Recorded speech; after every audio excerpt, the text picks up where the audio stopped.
Hey everyone, NATO here. I just want to preface this with there will be some visual spoilers presented in this video. I don't really go into the story because it is a very story-heavy game, and I think you should go and experience it yourself without having me spoil anything. Also, I flip in between calling the game Ikenfell and Eichenfel because I did different audio recordings on different days. I believe the game's name is Ikenfell, so ignore when I call it Eichenfel. So I hope you enjoy this video. Let's get it started.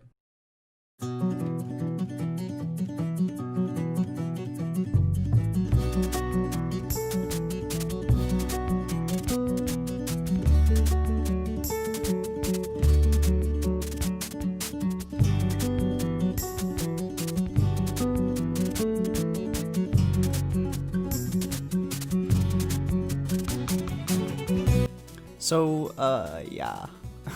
Game's good. So today I will be talking about a recently released turn-based RPG named Ikenfell. So the way that I found this game was I was scrolling through Twitter and I saw a PC Gamer article about this game, and I was like, hey, why not give it a shot?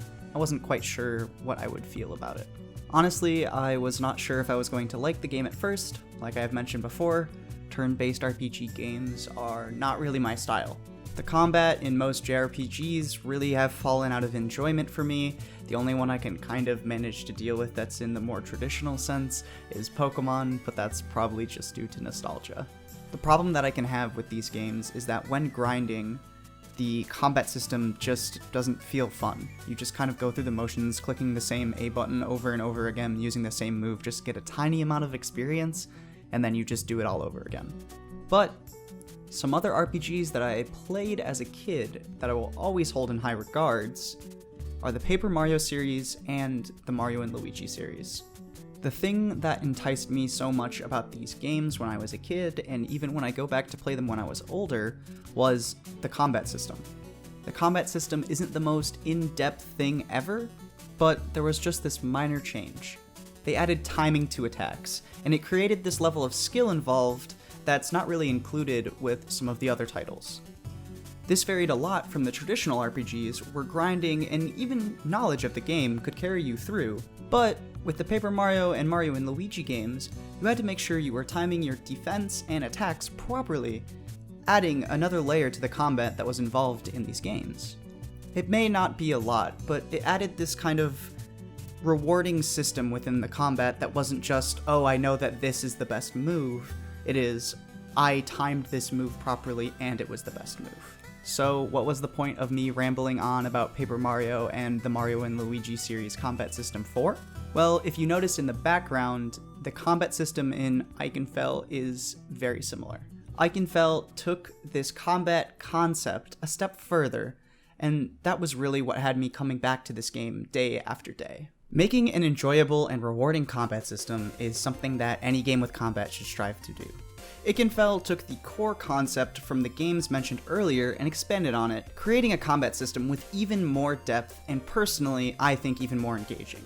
Firstly, they take the same timing system that is in the Mario games, but it becomes so much more rewarding, but also punishing when timing attacks and defense. A perfect block can reduce the enemy's damage to almost laughable amounts, but a miss can almost mean certain death in most boss fights. This makes the combat system feel more rewarding as you master the different timings of the enemy's attacks and your character's moves and abilities. But Ikenfell expands on this system even more with one simple change: putting the combat field on a chess-like grid. Whoa, grid!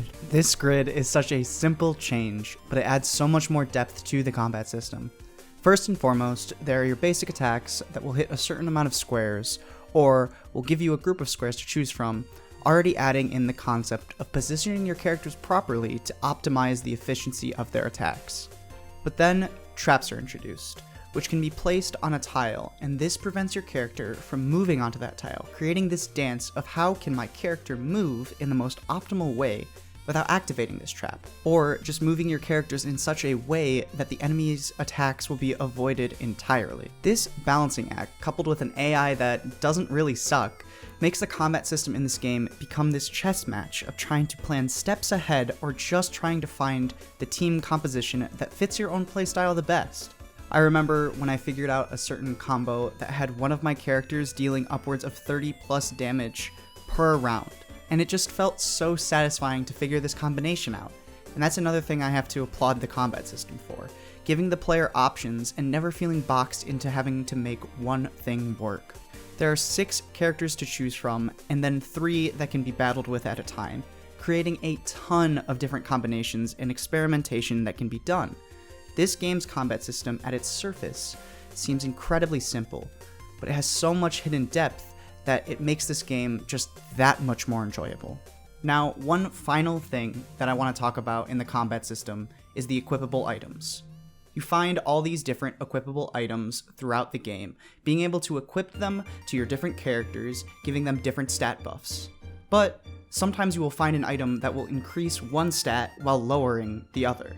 This can create a balancing act of trying to create the most balanced character stat-wise, or just throwing that idea out the window and just stat dumping one character. For example, I had one character with high speed and high defense who was used to heal and buff all my other characters on the field because I knew that they could take a lot of turns and also take a lot of hits from the enemies. I then had another character who was my glass cannon. I put pretty much all my attacking items onto them and then had them do most of the damage while having the other 2 mainly buff that character. I find this concept cool because it's not just, oh, this item is objectively better than the last. It is the ability to look at these items and be like, oh, is it worth losing attack to gain defense? Is it worth losing speed to gain movement? It's all these different moving pieces and parts, and it makes the combat system just that much more customizable and enjoyable, in my opinion. Now that I am done gushing about how good Eichenfel's combat system is, I want to talk about some other parts of the game. The music in this game is just amazing. Every single song fits the theme of what's going on so well, and you have that feeling of exploration that is presented in this game and expanded upon within its own music. With the battle themes, every fight, even just random ones, feel like they have so much impact, and I found myself bopping my head up and down to almost every single song in this game. And the music adds so much to the story. It makes those emotional scenes in this game even more impactful. And without the music, I think that the story and even the combat would not have been as enjoyable. The few boss-specific songs are also so good. They make you feel like you can do anything, or that you are up against the unstoppable. The art style of this game is so simplistic, but it fits the story and the gameplay so well, reminding me of those old times when I was playing Paper Mario or Mario and Luigi. Having these smaller versions of the characters wandering around the overworld, and then when you get into battle or you see them talk, the sprite work just becomes more detailed. It honestly works very well. The simplistic style also complements the gameplay as it's very visually pleasing to look at and has a lot of heart put into it. It makes the combat look more defined and easier to understand what's going on.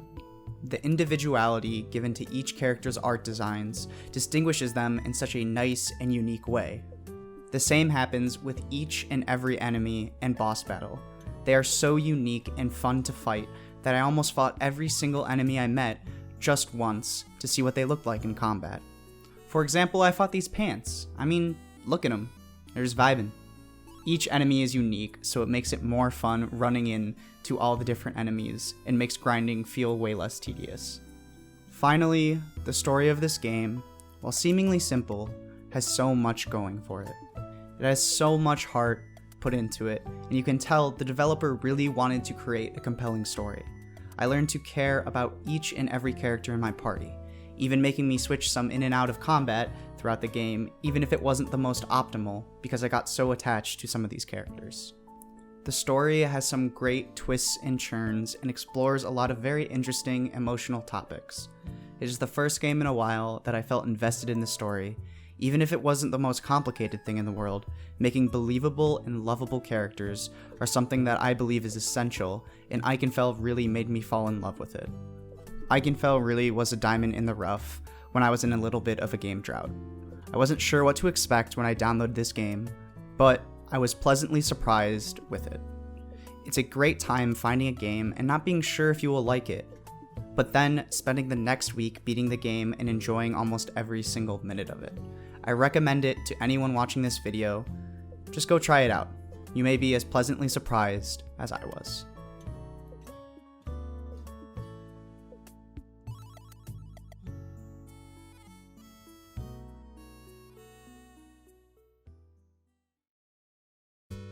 Hey everyone, Nato here once again, and instead of doing my normal end card little thing, I have something a little bit more special.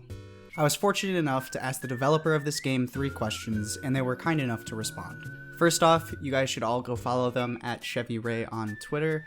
You can tell that they put a lot of heart and passion into this project, and the best thing you can do to support them is to go and buy the game and enjoy it yourself. The first question that I was able to ask them was what was their biggest inspiration when creating Eichenfel? They responded with, I was particularly inspired by a lot of things, including Carry On by Rainbow Rowell, whose storytelling mechanism I liked. The second question that I asked them were what were some of the biggest challenges when creating the game? They responded with basically having no money the entire time and struggling with mental health and being overworked because they had to do nearly everything themselves while still trying to create the game that they wanted. And finally, I asked them, do they plan on creating any more updates for the games or plan on future games? They responded with, we have one more big update planned, but it's on hiatus at the moment, and they have no more plans for future games at the moment. Thank you again to Chevy Ray for responding to my Discord messages, and I hope you all go and enjoy this wonderful game like I did. And I hope you all are able to have a great rest of your day.